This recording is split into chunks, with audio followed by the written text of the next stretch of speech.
As Fred mentioned, I think we don't need to elaborate further or discuss further about the emerging Asia, the role of Asia in global economy and so forth. So what I'm going to speak in the next 20 minutes is, well, two issues. One is what Asian thinks about a particular global issue, which everybody talk about, and that is rebalancing. And the second, I'm going to talk about what we, means the ADB, has been hearing from the officials, from the policymakers in the region, and consequently what we are now trying to do in terms of studies, research, and so forth. And this is one of the another reasons why we are coming here. We try to explore the possibility of collaborative work with the PIIE. First of all, let me mention that I just joined the ADB, as Fred mentioned, just last fall. So this is my 7 months with the ADB.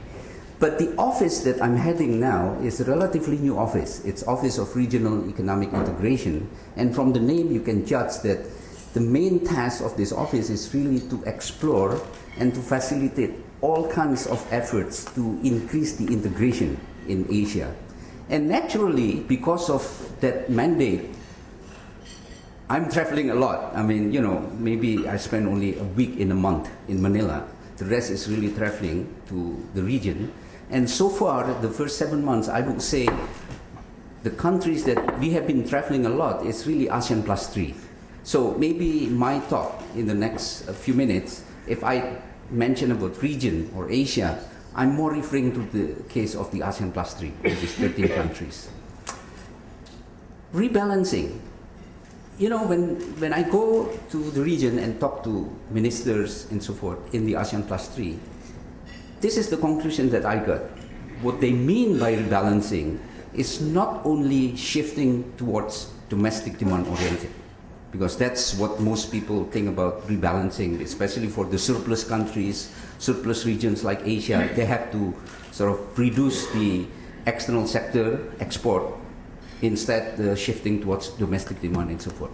But that's not really, well, that's one of them, but that's not all. What they mean by rebalancing is trying to find ways to increase the intra-regional trade.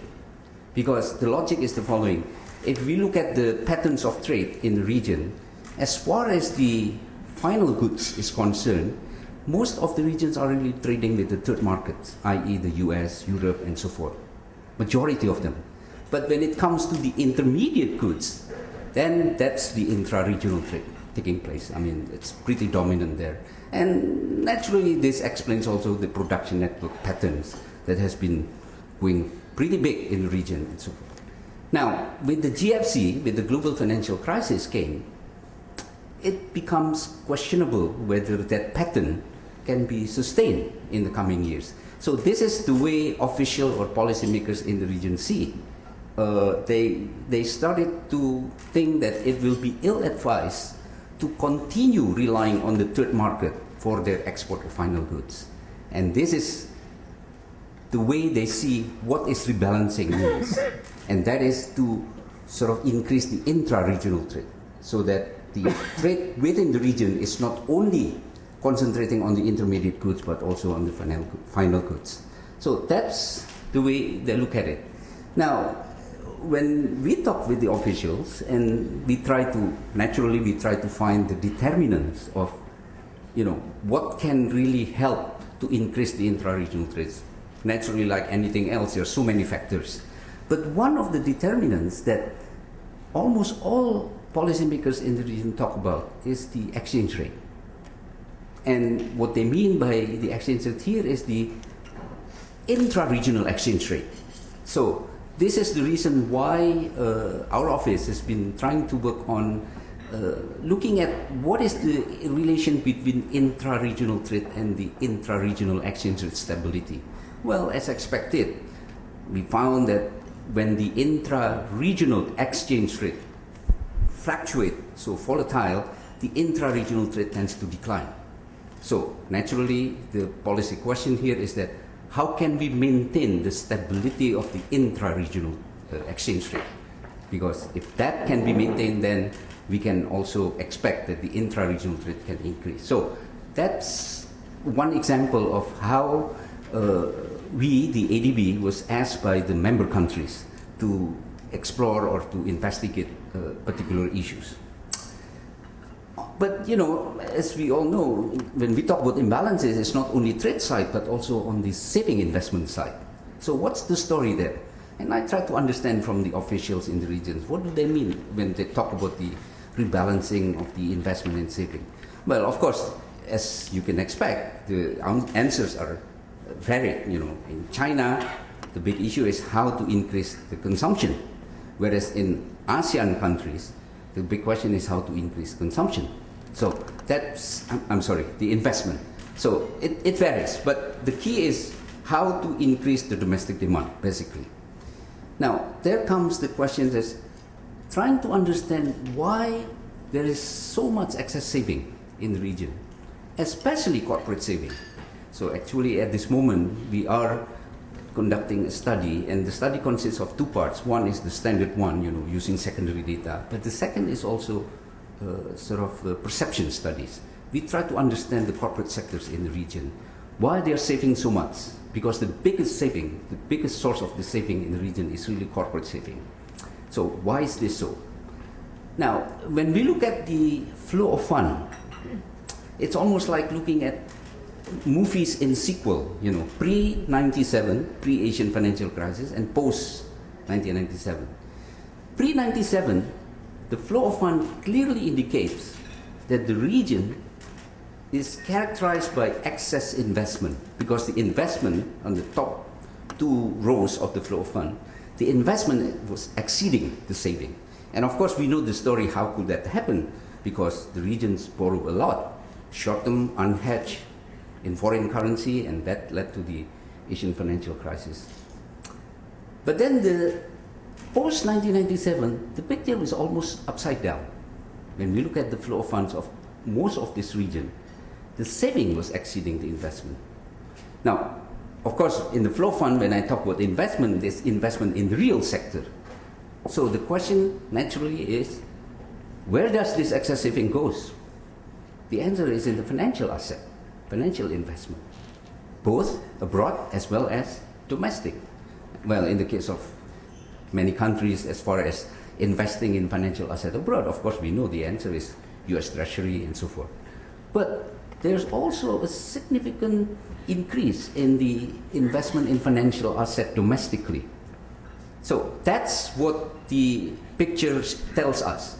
So excess saving in the regions are mostly invested in the financial asset. Now, I happen to live just across my office in ADB. It's only 3 minutes crossing the street. And so every day, every hour, I can see the front part of ADB. And there was a big symbols there, the motto of ADB. Asia Pacific free of poverty. That's the symbol of ADB. So every time I walk in my office, I'm reminded about this is really the goal. So naturally, when I was telling you about this, most of the excess saving goes to the financial asset, naturally I ask myself questions. What is this related to all this poverty, unemployment, which is pretty high in the region? In fact, if you look at the employment elasticity, every single region, no exception, every single region, employment elasticity has been declining. Okay? Now, poverty is declined as well, but income inequality, again, no exception. All countries, income inequality has been worsening. Now, naturally, you know, the first thought is there may be some relation between this excess saving that goes mostly to the financial asset with all these issues. Because imagine if there's an excess saving and one scenario is invested in a factory, you create job and so forth. Whereas if you invest in a financial asset, you may not create job. You get some return and that boosts your GDP growth, but it may not create as much employment. And that explains maybe the declining of employment elasticity. So that kind of study is really now, I would say, pretty dominant within my office, in the Office of Regional Economic Integration. That is to see this change in the patterns of this investment in the region. That's about rebalancing. Now let me move to the second issue, and that is what do I observe in terms of the interest of the officials? What kind of challenges that policymakers in the regions are mostly concerned about, and naturally they're asking ADB to help to understand and to explore the issues further. As expected, there are many issues, but many of these issues are interrelated. So let me just classify, just for the sake of discussion, classify into three categories. And the first one, which is relatively recent, is really the issue of food prices. Every single leaders in the region now are very concerned with the increase of the food prices. Just 2 weeks ago, when we had this ASEAN finance minister meeting in Bali, all of a sudden we were called up by the President of Indonesia, who is the chair of ASEAN for 2011. And he was asking openly ADB to help ASEAN to understand about this phenomena of these fluctuations of the food prices. Now, interestingly, President SBY mentioned that we are not interested about what determines the supply and the demand, but we are interested with the X factor. So X factor means something beyond the fundamental issues of the supply and demand, like transportation, storage system, speculation, if any. So that is one of the big issues that now the region is facing.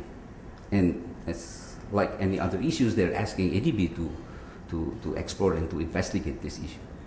So that will be one issue, and I don't have to explain how this relates to that motto that I was talking about, free of poverty, because price of food, at least 30%, at least 30% of the CPI in most of the regions constitute price of food. So it's really very critical, and eventually it also affects the poverty line.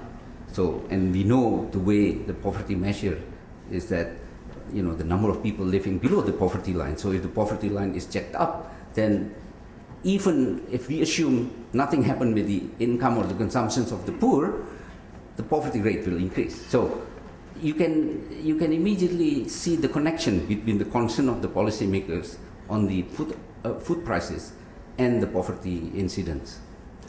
Now, of course, there are also non-economic concerns related to the food price. I mean, look what happened in North Africa, in Egypt, and so forth. Even though it's not entirely because of the food price, but to some extent there is some degree of fear among the leaders in the region about, you know, the possibility of the negative effect of this food price increase on the social uprising and so forth. So that's one. The second issue is, and this happened right after the GFC, after the global financial crisis, and that is massive capital inflows to the region. So all 13 countries, officials from 13 countries, literally they're asking ADB to explore the possibility of coordination. Now, when we ask what kind of coordination, of course, we don't know. That's why we ask you to explore. So whether it is coordination on exchange rate, coordination on macro policy to respond to the capital inflows, that they don't know. And that's what we are asked to elaborate and to investigate. From a couple of close discussion, because since then we conducted, I don't know, maybe 10 meetings in 10 different countries and so forth, I think I came to the conclusion that it's, you know, they know that there is a better outcome if they cooperate, but no one really wants to start it. It's almost like classical case of prisoner dilemma. And it's very interesting when in an open meeting, no one really come up with a strong idea about let's do cooperation in this way and so forth. But privately, they really want to have this cooperation. And that's why we have to work very carefully on this, because apparently we found out that exchange rate cooperation is also politically sensitive matters. That's why we decided to use the word cooperation in managing capital flows rather than managing exchange rate. Okay. So that is another issue that officials in the regions are concerned and interested with. Now, what happened is that individual country has come up with their policy response individually. Some countries did the conventional sterilized intervention, other countries did direct capital controls, quantity controls, others is using administrative methods, or like, for example, there's one countries that use the, they decide to lengthen the minimum period of holding of the central bank bonds, for example. So all kinds of policy response that they've been doing. But there seems to be a common understanding that this policy response are not as effective if we do it collectively. So that kind of mood is now in the region. And we are naturally trying to explore the possibility of policy coordination and so forth. And in this relation, let me just mention also a new development, which I'm sure some of you at least have heard, that the AMRO stands for ASEAN Plus 3 Macroeconomic Research Office, is finally established in Singapore. So the base is in Singapore. And I was telling Fred that my personal, but this is personal opinion, this is not ADB opinion. My personal opinion, this is the embryo of the Asian Monetary Fund, because all these three main components of the IMF is there, basically, including the surveillance.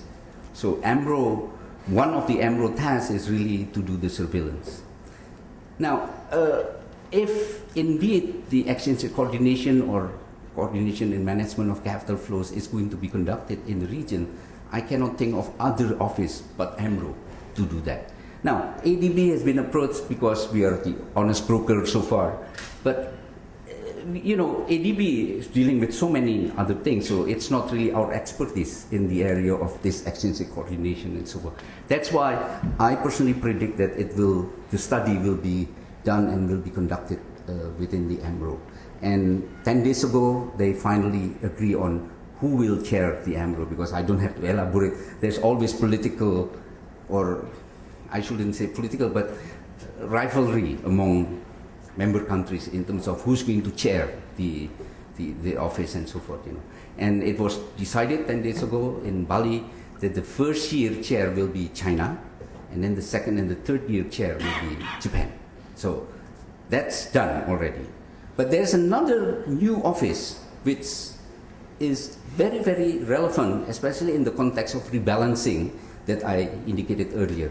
And that is the office which is called the CGIF, and that stands for Credit Guarantee Investment Fund. So the idea is the following.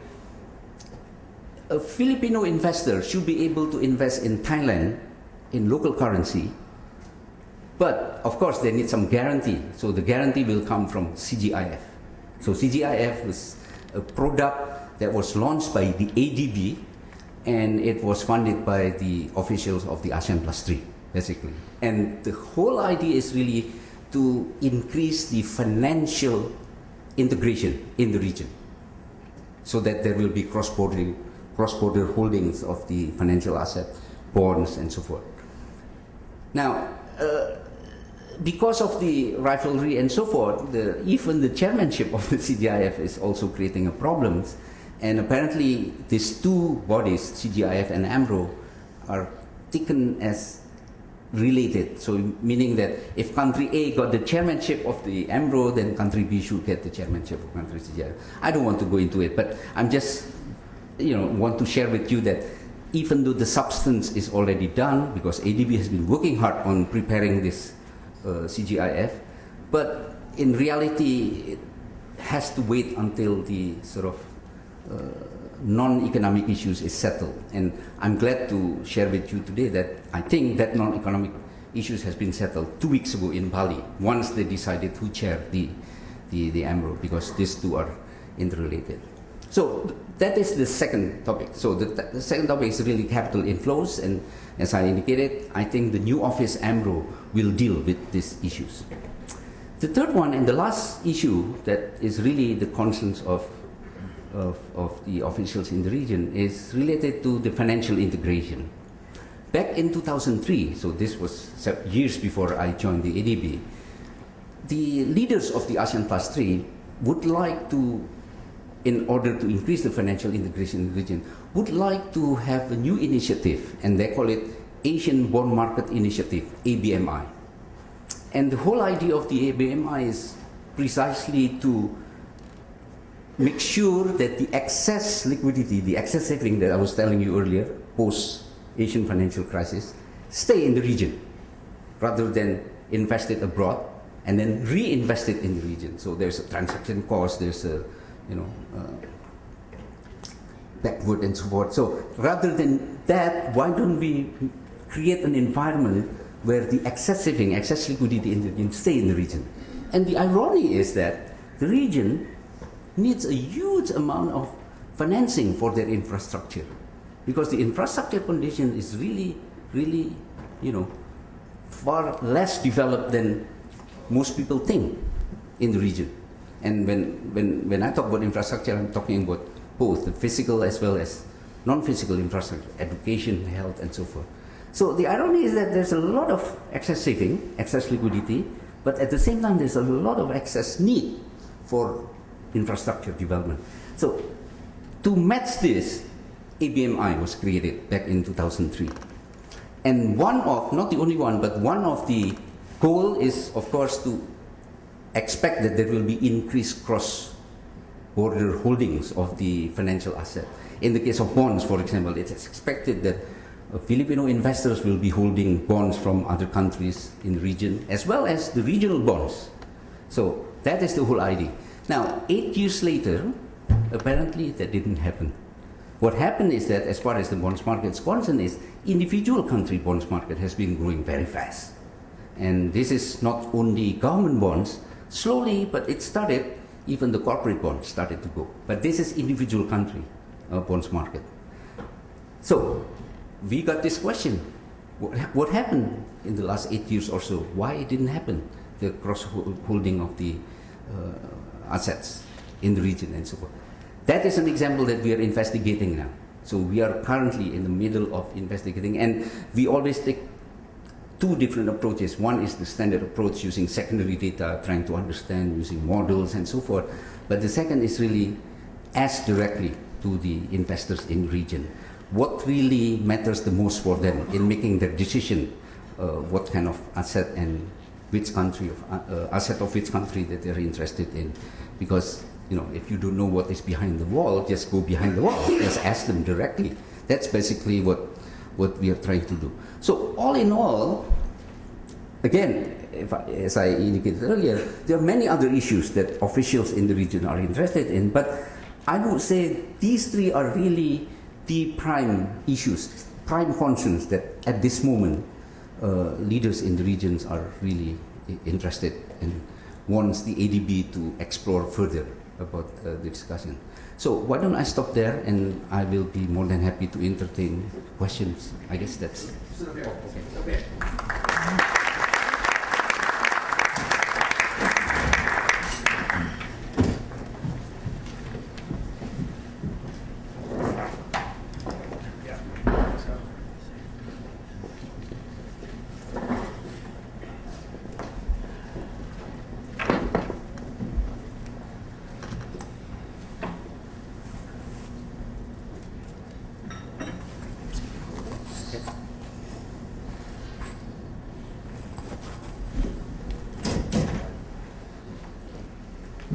Iwan, thank you very much for so candidly laying out not only what you see as having happened, but the agenda going forward and what you all are working on. Before we get to some of the institutional and specific questions you raised at the end, which were fascinating, let me go back to some of the early part of your remarks on the underlying economics of the region and probe a couple of those points. And let me put three of them together. You mentioned that after the Asian crisis, there was this reversal in the saving-investment relationship. Was that mainly because saving went up a lot, or because investment went down a lot, or was it both? That's one question. Secondly, you noted that income inequality had gone up in all countries in the region. Have you been able to figure out why? Are there common patterns, common explanations? that might enhance our understanding of why that is. It certainly happened in the United States. It's happened, I think, in actually most countries in the world. So is there a common pattern here that you derive from your region? And then thirdly, you talked about the decline in the employment elasticity. And I think Nick Lardy is here. I think I quote him right. In his studies of rebalancing prospects for China, he has argued that they would get a lot more job creation per dollar of GDP, per dollar of investment, if they rebalanced in the direction of domestic demand, consumption, services sector, rather than the capital-intensive, export-oriented model of the last decade. Is that a pattern that you have found as well, and does it apply across the region? So those are our three economic questions. They're related. Why don't you elaborate on those a little bit, and then we'll open up to the audience. Okay, there are three questions. The answer to the first question is both. The answer to the second question is no. The answer to the third question is yes. All right, now let me elaborate. Good. Okay. Of course, both. When we talk about investment saving gap, it's both. You know, in all countries, as far as I know, that gone through financial crisis, right after the crisis is over, there's some sort of conservatism among the investors. I mean, they're still, you know, jittery in terms of going like before the financial crisis erupted. So the investment is also not growing as fast as before the crisis. And in fact, I remember back in 2004, the governor of the central bank of one country in Asia asked me, but this was before I joined the ADB, asked me, why does this happen? Because I already lowered the interest rate. And in fact, he lowered, within 1 year, he lowered 4 times. But why credits of the bank, which also means investment, is not growing? And of course, one answers from economists like myself is, well, maybe there's a credit channel. So even though the interest rate is lower, but the financial structure of the banks as well as the borrowers are still not healthy. So that may also sort of deter banks to allocate credit. So I would say both. The investment is also there. What is more unknown, to at least to me, is that really why corporate saving is so high. That is more unknown. Well, of course, there are many studies already come up with some hypotheses, I would say, or some speculations, because you know there's an uncertainty and companies are still wanting to have cash in hand and things like that. You know, but I'm not 100% sure yet about the real reason why corporate saving in the region are so high. So that's the first one. The second, on income inequality. You know, there was a new study, I think it was commissioned by the UN, the European base of the United Nations University, Globalization and Poverty. And one of the, which is not new actually, but it's interesting, and I think it's worth to review again, is looking at not income inequality as the product or as the results of growth patterns, but the other way around. So looking at the effect of increased income inequality on growth prospects, and expected the result is negative. The study, by the way, was based on extensive study in 3 continents, in Africa, Latin America, and Asia. I remember only the first author, Eric Torbeck, is one of the authors, but the second author, I forgot the name.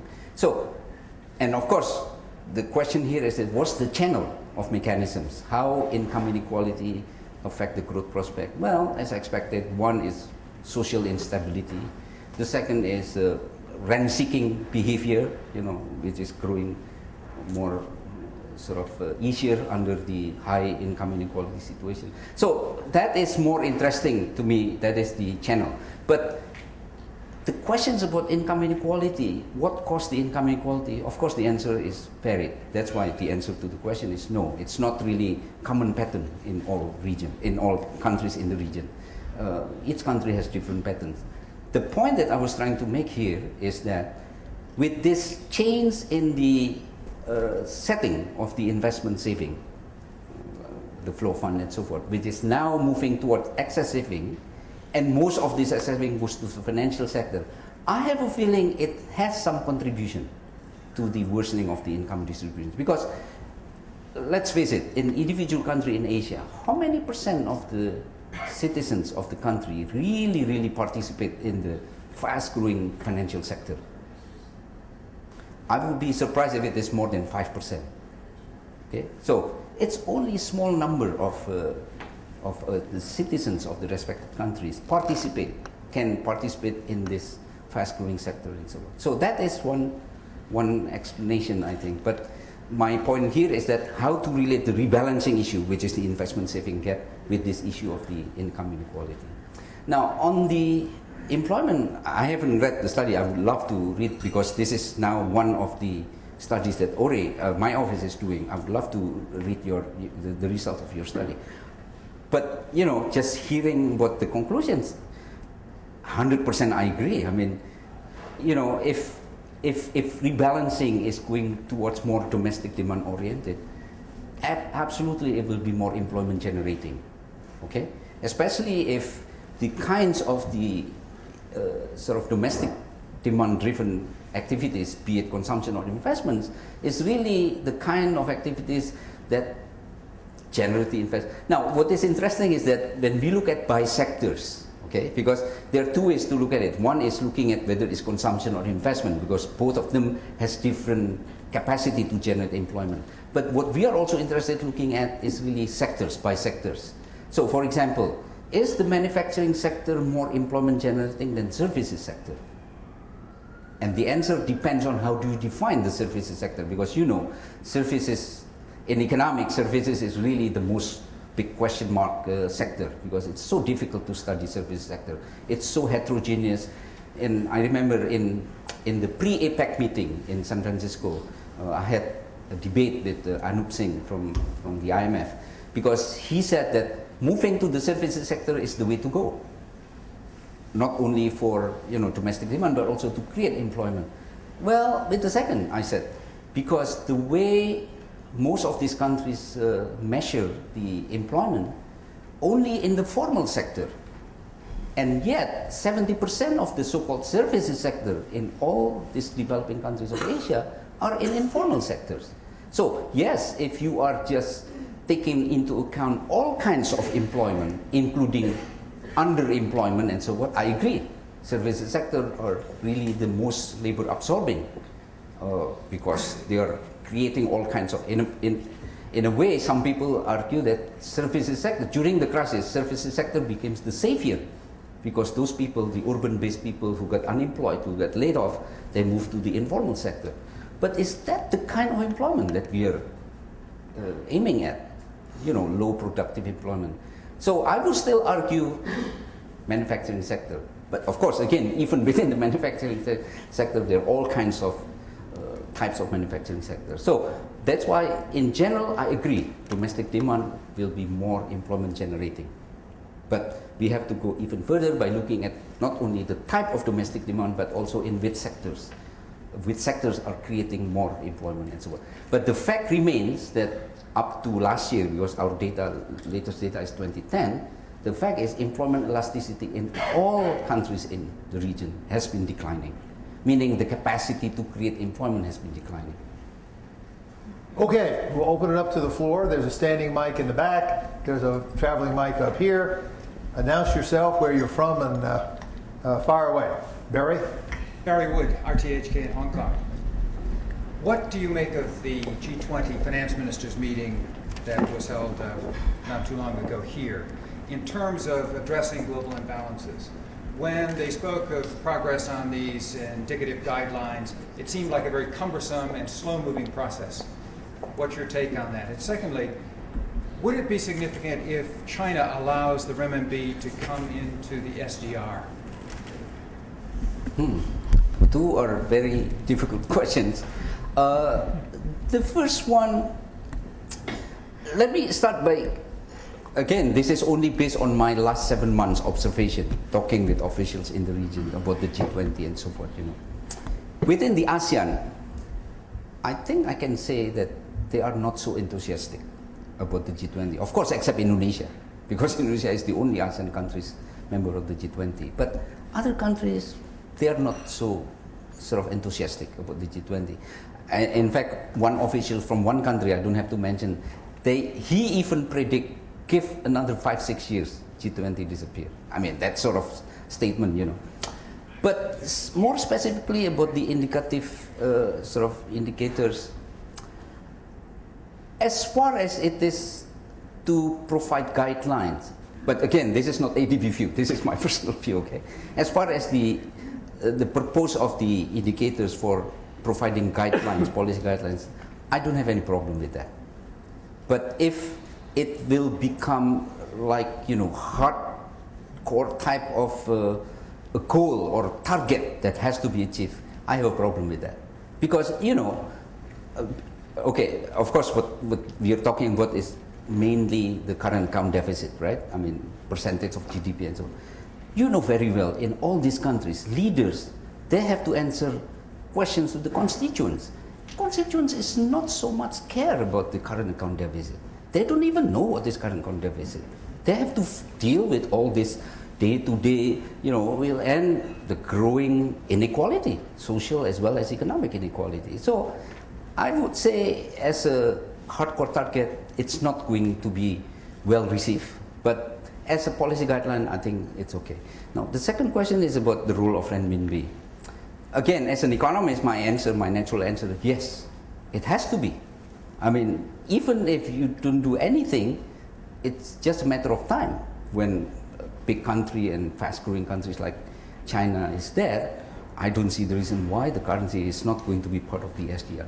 Now, what is interesting here is that this was a month ago. A month ago, we had a meeting, and the meeting was precisely about this social impact of the rebalancing in Asia. So that was the topic.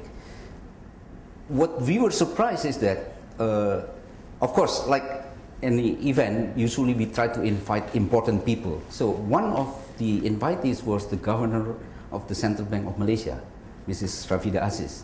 No, not Rafida Azis, what's his name? Rafida was the former trade minister. Anyway, the lady, the governor, Seti Azis, Miss Seti Azis. So she came. So we were happily surprised she came. Now it turns out that she has another mission at that time, and her mission is that trying to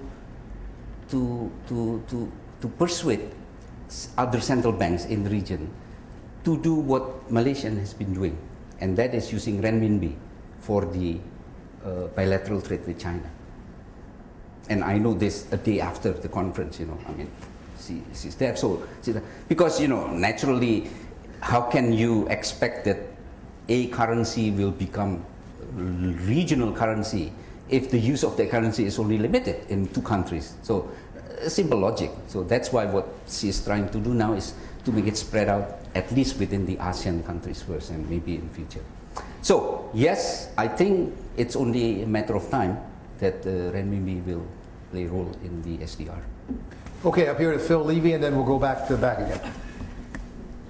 Thank you. A question, in some of your remarks, you were talking about the push for more financial integration, keeping savings in the region. I was wondering if you could say a bit more about the economic benefits of doing that. I can see some of the political benefits from sort of solidarity, but if you thought about sort of diversification benefits or seeking out highest return, you might have thought some of those would not necessarily point in that direction. So what is it that you're seeing that's these economic benefits there? To me, this is the best question because let me tell you, when I got offered this job, and I asked what office was I to head and so on, and they call it Office of Regional Economic Integration. But I don't believe in integration.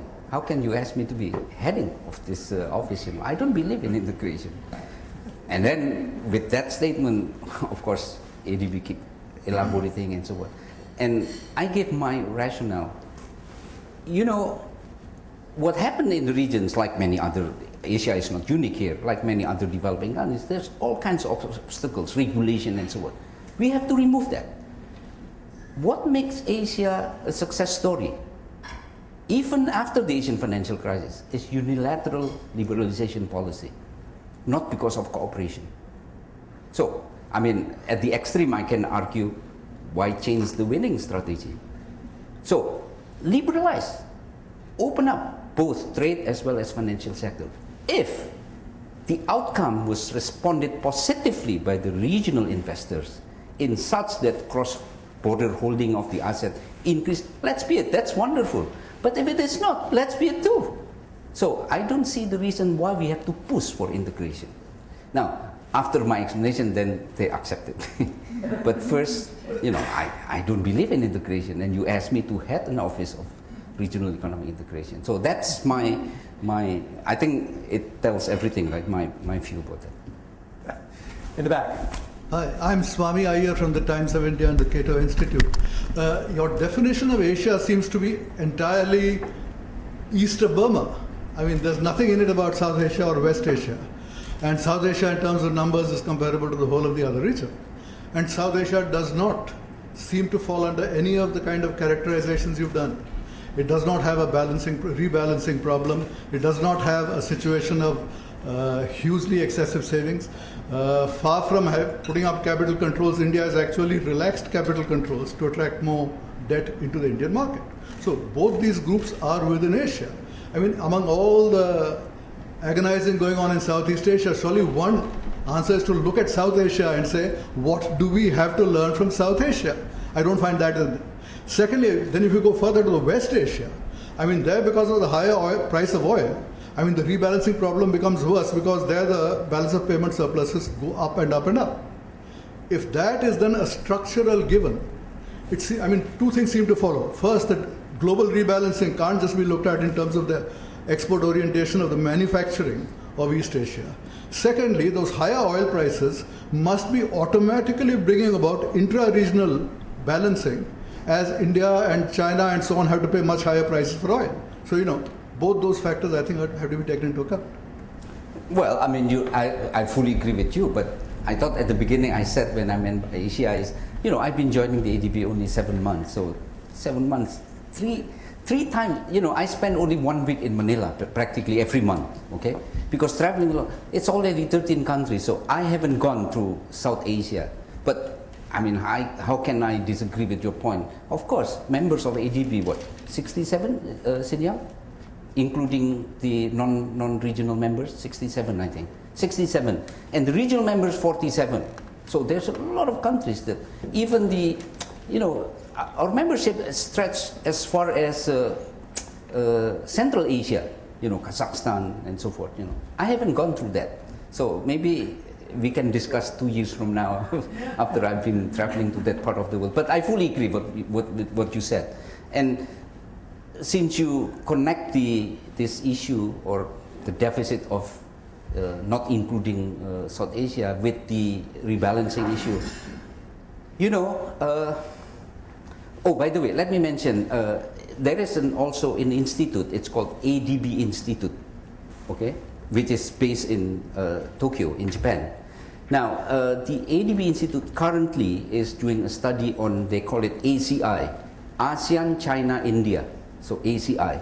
And they're asking me to contribute 1 chapter on financial sector, okay? So I can tell you that right now, even the Indian financial sector officials are interested to be integrated and cooperating with the financial sector's officials in East Asia. And that's why we are now trying to explore further what kind of financial cooperations that can take place and so forth. So it is going to happen, but as on rebalancing, you're absolutely right. In fact, my argument is all along whether or not there is a global issue which is called the global imbalance, whether or not there's rebalancing is good for Asia for its own sake. Among other things, like what we discussed earlier about employment generation. So even if there is no issue of global imbalance, I think the Asian economy has to move towards more domestic demand oriented. However, I think I hope you still remember in my first part of my talk, that is not all. There is also questions about increasing the intra-Asian trade. And I tell you why. You cannot tell Korean or the Japanese, you move to domestic demand. Come on, these are countries who literally live from the export, right? But what they can do now is to redirect their export. In fact, it's happening, by the way. The intra-Asian trade has increased since the GFC, since the global financial crisis. What is interesting is not only intra-Asian trade between Asia and other emerging markets, Latin America, including African countries. The trade has increased the last 2-3 years and so forth. So, yes, rebalancing is going to take place, not just because there is a global imbalance, but for the sake of Asian countries' benefits. Fred, do you have anything to say on what Southeast Asia has to learn from South Asia? Well, I was going to follow up and ask a question, and maybe your travel schedule indicates a revealed answer to my question, because there are competing visions of Asian integration. You don't believe so much in integration, but there are competing visions. One's the 10+3, and that's the one that's been dominating your calendar. The other is the 10+6 that would include India, Australia, New Zealand. And I take it from your calendar that the 10+3 is de facto in the ascendance. Yes, well, in fact, it's interesting, I remember the first, 30 or 40 day I came to my office. Of course, I had to introduce myself to all the ED, the executive directors representing different countries. And when I came to visit the Indian ED, who happens to be someone whom I knew in the past, Mr. Lahiri, who used to be at the Indian government and so forth, he mentioned something interesting, and this was 7 months ago. He said that, you're heading an office of regional integration, but, for your information, when you go to that part of the world, to the South Asia, what I meant is, of course, India, it's a bit sensitive because some of the officials do not believe in regional integration or regional cooperation and so on. Well, I just took it as caution, okay? But personally, it will not stop me from exploring the possibility of regional integration, including the South Asia. Okay, I got two of my colleagues back here, Ted and Joe, and you got then two more. I don't know how long you want to go. Maybe we want to let the visitors. You want the visitors to go? Go ahead. Well, I was going to ask you a question, Fred, and maybe our guest can also comment. And that is in your vision of the G20, and it's somewhat related to the last question about your vision of Asian integration. You talked about institutional structure and legitimacy. And one question really is which is sort of on, some people have tried to put on the agenda, like Candace Sue and so forth, is the G20, should the G20 go to a constituency-based system and relate it and integrate itself with the fund's constituency-based system to improve its legitimacy process? And in some sense, it's the same issue in terms of trying to coordinate within Asia, right? You have the ASEAN, which is 10, right? You might make the Bergsten argument saying, why don't you just be one? Right? And then you have room for more seats at the table, if you want to put it that way, without. So I'm interested in your answer to that. Well, my answer is no. As I said in my remarks, maybe not sharply enough, and you well know it, in any of these institutional arrangements, there's a trade-off between legitimacy and efficiency. And the more you legitimize, e.g. by having all 10 ASEANs or by having a constituency-based system like in the IMF, ceteris paribus, the less efficiency, because you've got then more voices to take into account, and you get inevitably pushed to least common denominator outcomes. At least that's my experience, both as an analyst and in participating myself. So one reason I like the G20 is because it's got a manageable group of countries that still account for 80–85% of the world economy and world population. And that strikes me as a good trade-off between legitimacy, representing the great bulk of the world's people and economic activity, without being so large as to be unmanageable. Now, you can trim the number, as I said, back to 13, 14, 15, and not lose too much off those aggregate totals, and that's some people's argument for doing so. But I don't think I would replicate the IMF with the constituency-based representatives. If you did that, I mean, the argument for that, I take it, is then to integrate the G20 and the IMF more precisely. I actually think that would be a mistake. And the reason for that is because my vision of the G20 is that it needs to do lots more than what the IMF does. And in fact, one of its great virtues is to pursue cross-issue linkages, which can only be done at levels of heads of state, trade and finance, trade and climate change itself, which cuts across a number of issues. If you replicated an IMF structure with the criteria that determine IMF constituencies, you might approximate a proper representation for those other issues, but not necessarily. And so I prefer to keep them separate and keep comparative advantage as I would envisage it in the two different institutions. Joe. Yeah, Dr. Azis, I was struck in your discussion, you mentioned on the issues of rebalancing, exchange rates, capital flows, a sense among officials you talk to within Asia of wanting to cooperate, seeing cooperation as something that would be helpful. But you didn't actually go into details about, well, do they agree on what the shared goal is or not? Is there disagreement? In groups, apparently, they haven't actually broached this very clearly, is what you said, but in private, you sense there is a desire. So I guess I'd like to hear a bit more about that. Is there agreement? And I guess I'm guessing, maybe you thought it was obvious, but is it that they would agree that they could all appreciate as a group against the world? Is that what the cooperation is about, but they don't want to do it individually? Or is it that they want to agree on some way of treating capital flows that's comparable across countries? Is that what you meant? Or do they not agree, or do they agree about something else that I'm not getting?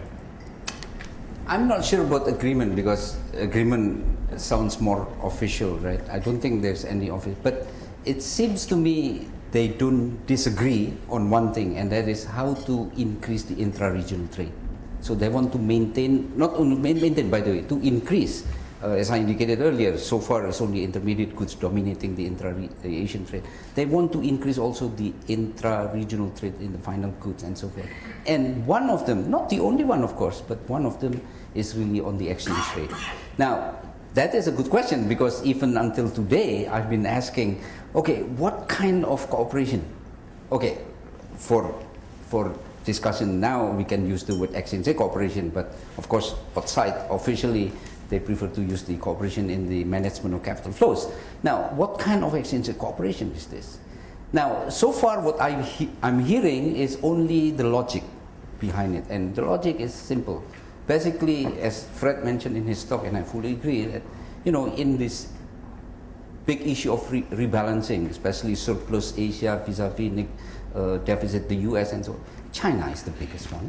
I mean, if you look at ASEAN, very small in terms of its contribution to the global current account deficit. So China is the biggest one. Now, the whole idea is that how can we create an environment where China has incentive to also adjust their currency properly? Because as you know very well, yes, China is in surplus with the US and Europe, but they are in deficit with some of the ASEAN countries. So in a way, they're also playing very careful if they unilaterally appreciate their currency, whereas the other ASEAN country is not doing anything. It's like a situation that is not desirable from their perspective. So the logic of exchange cooperation is, let's do it together. So in other words, even all the ASEAN countries, which by the way are also important trading partners of China, are also adjusting their currency. So that's all I know. I mean, but you raise a very real question, and even I cannot answer explicitly what really they meant. What I predict is that it's not going to be, it's going to be very light cooperation. I don't think, because Asia does not have really good track record in terms of successful, cooperation, especially in the area of economics. Politics, yes, but in economics, so it's going to be, if there will be cooperation in capital flows or in exchange rate, it will be institutionalized. It's not going to be like in Europe, we come up with one single currency and so on. No. I don't think it's going to happen. Let me push that just a little further because this is a critical issue. Your answer focused on ASEAN as a competitor for China, but it's not just ASEAN. It's Hong Kong, Singapore, Taiwan, Japan to some extent, Korea. And when I don't think John Williams is here today, but he did a study on this for us several years ago and argued that there was a classic collective action problem here. I've tended to be more critical than most of China's exchange rate policy, but the one place I've had some sympathy for them is exactly what you said. Even China might say, well, if I let the RMB go up 25–30% and all my Asian neighbors stay flat, even I could lose important competitive positions. So you do want a collective action response, even more so for Korea. In the crisis, Korea actually let its rate appreciate for a while and sort of looked around and nobody else had done so either, and they were kind of out there overvalued for a while and had to reverse back the other direction. So it is really a classic collective action problem, but it goes beyond the 10+3 to include some other important economic players, all of which, however, are members of the Asian Development Bank. Correct. So maybe in your next 7 months, you need to go around to a few of those other places and maybe line up a broader group. But I would think the logic that you enunciated is pretty powerful for all the countries, and there is a strong case for moving in that in some collective way to resolve that sort of classic problem. You mentioned prisoner's dilemma. Well, yes. And so they need to all file in. That's why some of us here have proposed something like a new plaza agreement. Call it I don't know, pick your favorite hotel in Beijing. Name the agreement after that hotel, and have the Asians together work out the deal. But that would seem to be something should be high on the agenda, including for the ADB and this advisory role. Yeah, the only thing I can mention is that every time there is finance ministers meeting of ASEAN +3, this topic always come up. I mean, that itself to me indicates that there's some great interest on this. But as I said, also at the same time, there seems to be the reluctance of individual part to take lead first.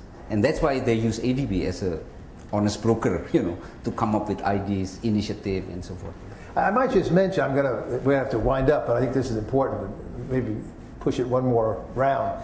I was going to ask you whether the ADB in its advisory role was promoting this idea of exchange rate cooperation, and I don't think it's telling tales out of school. I wanted to quote President Kuroda, the president of the Asian Development Bank.